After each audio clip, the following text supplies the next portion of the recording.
Hello students, welcome to all of you. आपको जैसा कि पता ही है कि हम लोग पिछले लेक्चर तक द्विपद प्रमेय को कंप्लीट कर चुके हैं और उसके 2 एग्जाम्पल मैंने आपको दिए थे और लगभग स्टूडेंट्स ने मेरे को उनके सॉल्यूशंस भी करके भेजे हैं, ठीक है ना। तो आज हम लोग उसी chapter mathematical tools for physics में अपना एक नया टॉपिक लेके चल रहे हैं, ट्रिग्नोमेट्री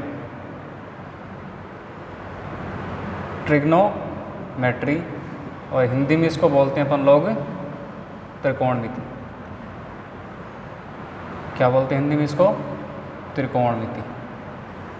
ठीक है भाई। इस त्रिकोणमिति में हम लोग मुख्य रूप से ये पढ़ेंगे कि कोण क्या चीज़ होता है, कोण क्या चीज़ होता है, एंगल, और इस कोण के जो मात्रक हैं वो मात्रक कौन कौन से हैं उनके बारे में हम लोग पढ़ने वाले हैं, ठीक है ना। कोण क्या है, कोण का मात्रक क्या क्या है, और उसके बाद हम लोग इस ट्रिग्नोमेट्री को आगे थोड़ा सा और एक्सपेंड कर देंगे। तो चलो अपन लोग सबसे पहले अपनी पहली टर्म को लेके चलते हैं ट्रिग्नोमेट्री में, कोण। तो आप लोग समझें कि मान लें कि आपके पास एक फिक्स बिंदु है O, ठीक है, और एक आपके पास कोई कण है, कण को मैं नाम दे देता हूँ P, और ये वाला जो कण है ये इस R त्रिज्या के वर्ताकार पथ में घूमना प्रारंभ कर देता है, ऐसे इस प्रकार से, ऐसे, ठीक है भाई बात। ये कण क्या करता है, R त्रिज्या के इस वर्ताकार ट्रैक पर चक्कर लगाना स्टार्ट कर देता है। तो इस प्रकार की जो गति होगी ना, जब कोई कण वर्ताकार पथ पर गति कर रहा हो तो उस प्रकार की गति को हम लोग क्या बोलते हैं, वृत्ताकार गति बोलते हैं। कौन सी गति बोलते हैं उसको? वृत्ताकार गति। कौन सी गति बोलते हैं? वृत्ताकार गति। तो मान लिया कि हमारा एक पार्टिकल है, कण है P, और वो R त्रिज्या के वृत्त में क्या कर रहा है, गति कर रहा है। और मान लिया कि ये वाली जो स्थिति है कण की, 1 नंबर स्थिति, ये तब है जब हमारी घड़ी में जो समय था वो था 0 सेकेंड, ठीक है बात। तो क्या होगा, ये जैसे जैसे समय बीतेगा ये इस वर्ताकार पथ पर चलना स्टार्ट करेगा। मैं मान लेता हूँ कि जब t का मान डेल t समय हो गया, डेल t सेकंड हो गया, तो उसके बाद डेल t समय के बाद ये वाला p कण नंबर 2 स्थिति पर पहुंच गया यहाँ पर, ठीक है ना बात। कौन सी स्थिति पर पहुंच गया? नंबर 2 स्थिति पर। तो इस प्रकार से जो इसने ये वाला विस्थापन तय किया है ना, सर्कुलर पथ पर चलते हुए जो विस्थापन तय किया है, उसको हम लोग क्या बोलते हैं, इसका कोणीय विस्थापन बोलते हैं। कौन सा विस्थापन बोलते हैं? इसका कोणीय विस्थापन, ठीक है मैं बात। क्या बोलते हैं इसको? कोणीय विस्थापन। यदि ये वाला हमारा जो P कण है ये रैखिक गति कर रहा होता, इस प्रकार से रैखिक गति कर रहा होता, तब इसका जो विस्थापन होता उसको हम लोग क्या बोलते हैं? रैखिक विस्थापन बोलते हैं। सिंपल सी बात है। कौन सा विस्थापन बोलते हैं इसको? रैखिक विस्थापन। लेकिन अब हमारा जो ये वाला कण है ये कौन सी गति कर रहा है? वृत्ताकार गति कर रहा है, तो इसलिए हमने इसके विस्थापन को क्या नाम दे दिया? कोणीय विस्थापन। तो कोणीय विस्थापन एक्चुअल में देखो है क्या, वास्तव में कोणीय विस्थापन है क्या? वर्ताकार गति करता हुआ कोई कण डेल t समय पश्चात केंद्र पर जितना कोणीय विस्थापन तय करेगा वो है कोण थीटा, ठीक है ना बात। इस थीटा को हम लोग क्या बोलते हैं? कोणीय विस्थापन बोलते हैं। इस थीटा को अपन लोग क्या बोलते हैं? कोणीय विस्थापन बोलते हैं, और या इसको आप लोग क्या बोल सकते हो? इसका कोण बोल सकते हो। तो कोण की सिंपल सी परिभाषा है, वर्ताकार गति करता हुआ कण डेल t समय में जितना कोणीय विस्थापन तय करता है, जितना कोणीय विस्थापन तय करता है उसी को क्या बोलते हैं हम लोग? कोण बोलते हैं, ठीक है। तो आप लोग इसको लिख लेना, मैं दोबारा रिपीट कर देता हूँ। वर्ताकार गति करता हुआ कोई कण डेल t समय पश्चात जितना कोणीय विस्थापन तय करता है उसी कोणीय विस्थापन को क्या कहते हैं हम लोग? कोण कहते हैं। और इसको हम लोग किससे रिप्रेजेंट करते हैं? थीटा से रिप्रेजेंट करते हैं। ये ग्रीक लैंग्वेज का एक लेटर है, इसको किससे रिप्रेजेंट करते हैं हम लोग? थीटा से रिप्रेजेंट करते हैं। ओके, ठीक है जी, इसको आप लोग नोट कर लें।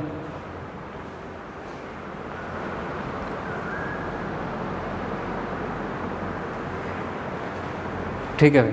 अब मैं बात करता हूँ कि इस कोण के मात्रक कौन कौन से हैं। इस कोण के मात्रक कौन कौन से हैं?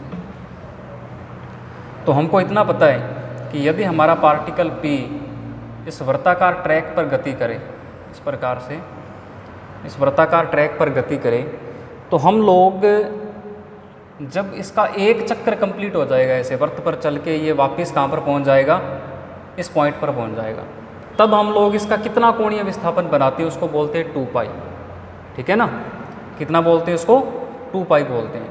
तो उसी के आधार पर हम लोग क्या करेंगे, इसके मात्रक के डिवाइड करेंगे। तो जो कोण है, कोण के मात्रक हैं वो 2 प्रकार के होते हैं।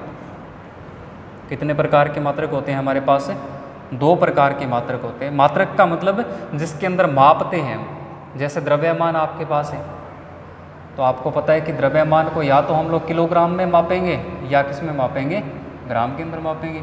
तो ये किलोग्राम और ग्राम क्या चीज़ है, द्रव्यमान के मात्रक हैं। उसी प्रकार से कोण को मापने के लिए जो मात्रक यूज होते हैं वो मोस्टली एक तो होता है रेडियन, कौन सा होता है, रेडियन, और जो दूसरा मात्रक हमारा रहता है वो रहता है भाई डिग्री।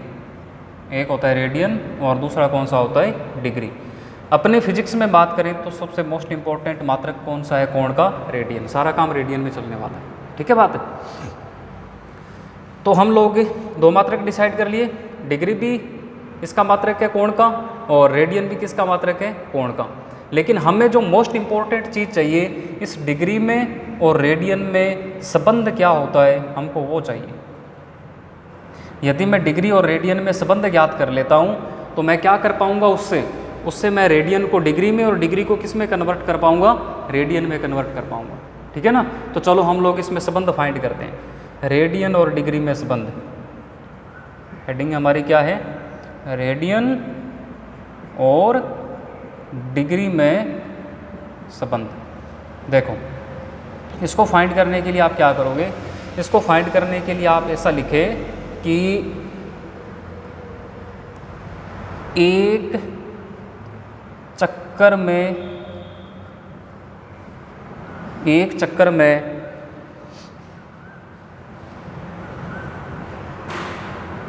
तय कोणीय